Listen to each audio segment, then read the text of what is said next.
Bom dia para você que não perde o Morning Call. Eu estou falando hoje de Londres, mas o Fábio está no Brasil acompanhando todas as notícias bem de pertinho. A temperatura esquentou aí, né, Fábio? Bom dia.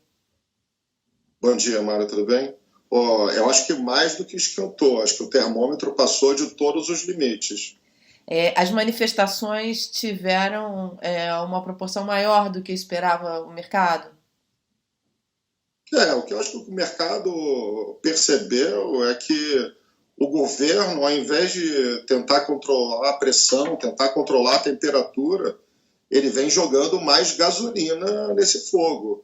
Então, comentários como idiotas úteis ou o que a gente viu ontem, acho que são um péssimo exemplo do que é uma tempestade perfeita. Porque no final do dia, Mara, você tem que levar em consideração o seguinte: o governo esperava uma base que não existe, ele esperava manifestações, ele não esperava manifestações nas ruas, que foi o que aconteceu. Esperava-se que tivesse o mínimo de coalizão no Congresso, o que é claro que não vem acontecendo.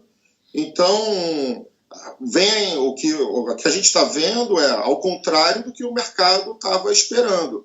Então, aquela complacência, aquele goodwill que o mercado tinha com o governo no início do ano não existe mais, ou está muito próximo do fim. E vem perdendo popularidade, né? O governo ainda tem. Além de vem perdendo popularidade, você tem agora essas notícias do MP investigando o filho do presidente, enfim, encontrando indícios de lavagem de dinheiro. Todo esse noticiário acaba deteriorando ainda mais a situação do governo, né? Mara, de novo, eu acho que é muito ruim para o governo notícias como essa do Flávio Bolsonaro. A matéria que saiu na Veja com a documentação que eles tiveram acesso são ou podem ser um gatilho importante para deteriorar desculpa, ainda mais a situação, mas eu acho que o governo está perdendo as possíveis saídas ou as possíveis opções para tentar lidar com esses problemas de uma maneira minimamente aceitável. Eu acho que a situação piorou e piorou bastante.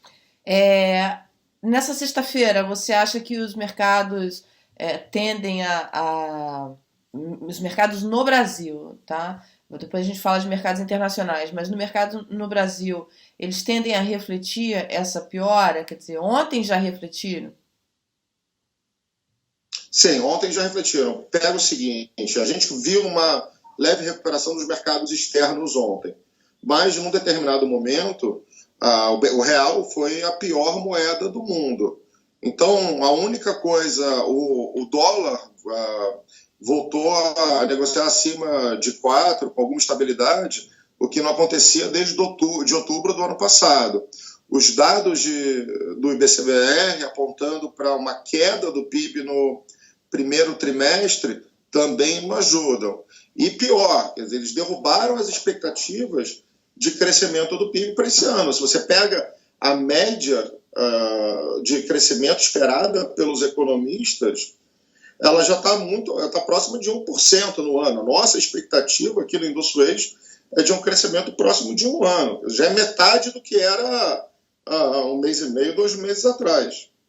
Quer dizer, tudo que se avançar no Congresso em termos de reformas, previdência, tributária e outras que vão passar pelo Congresso, se o governo tiver algum êxito no encaminhamento dessa agenda, ainda assim esse crescimento está endereçado para 2020. Para 2019 está dado que o crescimento dificilmente vem. Mara, eu acho muito difícil mesmo o governo conseguir reverter PIB para esse ano. Eu acho que está dado. É de 1%, potencialmente para baixo, se o cenário se deteriorar ainda mais. Para o ano que vem, a gente ainda tem um viés otimista, a gente está esperando alguma coisa perto de 2,5%, mas você está saindo de uma base muito fraca ainda. Então, não é que esses 2,5% também são uma notícia positiva, mas o crescimento acho que só para 2020, se vier e se tudo der certo, né? Porque a gente tinha uma expectativa de que, eu não sei se teve uma certa complacência do mercado com os riscos locais e os riscos externos, que é uma coisa que a gente até discutiu, acho que num call que a gente fez há um mês atrás. Agora, o que a gente está vendo chegou ao fim essa complacência. Você não teve acordo entre China e Estados Unidos, o cenário local piorou bastante, coordenação não aconteceu. Aqui no Brasil, a gente está vendo uma espécie de esquizofrenia coletiva, porque as pessoas estão reclamando, nem sabem do que estão reclamando, está todo mundo brigando com todo mundo, e alguém precisa parar e colocar as ideias no lugar e falar assim, olha, peraí, vamos organizar a casa e vamos voltar para a nossa agenda. Porque agora acho que o governo, o Congresso, acho que está todo mundo um pouco perdido. Aí você tem a deterioração da expectativa das pessoas, né? Principalmente agora com essas manifestações. Foram importantes essas manifestações. Assim, elas tiveram, pelo que eu conversei, do que era esperado antes para o que se viu, elas vieram num tamanho muito maior do que era esperado. Vieram num tamanho muito maior. E volta à questão da popularidade, por exemplo, que você mencionou. Olha, é esperado uma queda de popularidade? Todo governo recém-eleito tem popularidade lá em cima. Afinal, ele foi eleito. Mas e essa popularidade entra em queda normalmente no início do governo. Mas essa queda foi maior do que o esperado. O Bolsonaro, eu não gosto de dizer que ele continua em campanha, mas ele contava com esse apoio popular para tentar pressionar o Congresso, dizendo, olha, a gente está fazendo a nossa parte, vocês precisam pressionar o Congresso para fazer a coisa certa, para a gente conseguir ajudar o Brasil. Bem, o que a gente viu ontem foi o contrário. Teve uma manifestação muito forte, o Congresso chamou o ministro da Economia às pressas, com uma aprovação, com um número de votos muito alto. Ficou aquela discussão de que, olha, não foi culpa minha, culpa do Paulo Guedes, ele que determinou o contingenciamento. Aí, no final do dia, vem a história do Flávio Bolsonaro. Olha, a gente está com o pé atrás, Mara. Esse contingenciamento, no atual momento, da economia parada, enfim, do alto desemprego, ele pode ser mais lenha nessa fogueira, não pode não, Fábio? Eu não vou nem entrar no mérito se está certo, se está errado, o que governo que fez, o que determinou. Mas eu não tenho a menor dúvida que se você pensar em relação a timing, não era hora de você entrar nesse mérito. Eu acho que todos os fatos ou todas as motivações externas que fazem o foco desviar daquilo que a gente deveria estar fazendo, ou do que o Congresso deveria estar fazendo, ou daquilo que o governo deveria estar focado, que é a reforma da Previdência, que é resolver ou tentar amenizar a questão fiscal no Brasil, deveria ter sido feito, ou estar sendo feito. E não está sendo feito. Então, e vamos combinar que, de novo, comentários como idiotas úteis não ajuda. Não creio que alguém vai conseguir apoio popular chamando manifestantes pró-educação de idiotas úteis. Mas, enfim. Bem, para a gente resumir aqui nossa conversa hoje, o resumo da nossa ópera, você tem essa deterioração no cenário local e no ambiente internacional que vinha contribuindo com um certo equilíbrio, mas agora começa também a dar sinais ruins, né? Quer dizer, você não tem muito espaço para contar com o cenário internacional. Mara, lembra que a gente tinha conversado um tempo atrás e a gente estava comentando, olha, o Brasil é expert em perder boas janelas de oportunidade de fazer o dever de casa na hora correta. De novo, é o que deve acontecer. Essa questão da China e dos Estados Unidos não vai ser resolvida antes da reunião do G20, que acontece no final do mês que vem, salvo engano. Então você tem volatilidade colocando ainda mais combustível nessa confusão toda. Questões geopolíticas como o Irã, né, que está ali, ainda não entrou no foco no Brasil, pelo menos a gente ainda não vê, mas aqui fora a gente já começa a ver as notícias das movimentações do Irã em relação ao fim do acordo.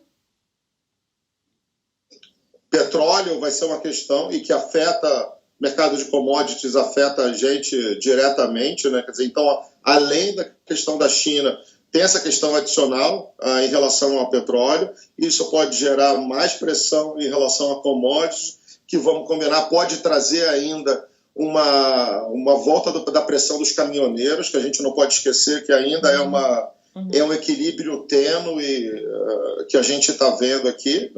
Pode explodir a qualquer momento. Entra em lava-jatos e discussões adicionais.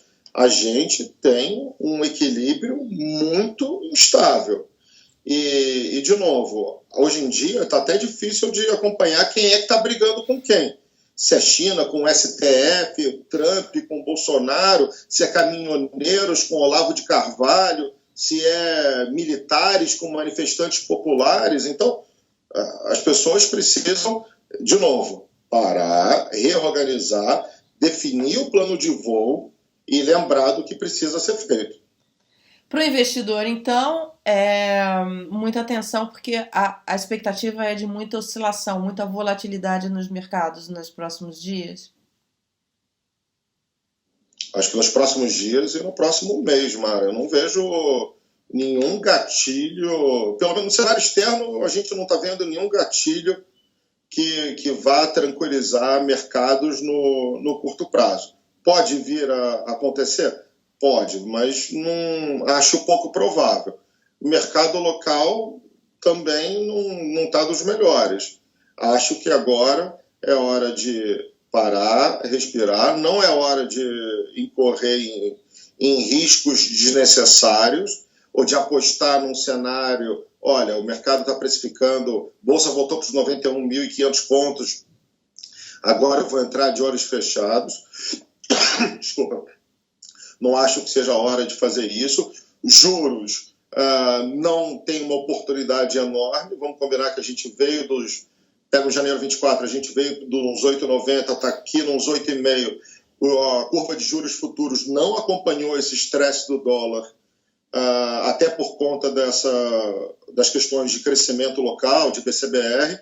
Então, ontem a curva ficou relativamente estável, com o mercado ainda levando em consideração a possibilidade de um eventual corte de juros, o que me parece pouco provável, honestamente. E dólar, fatalmente, não é a classe de ativo para você apostar.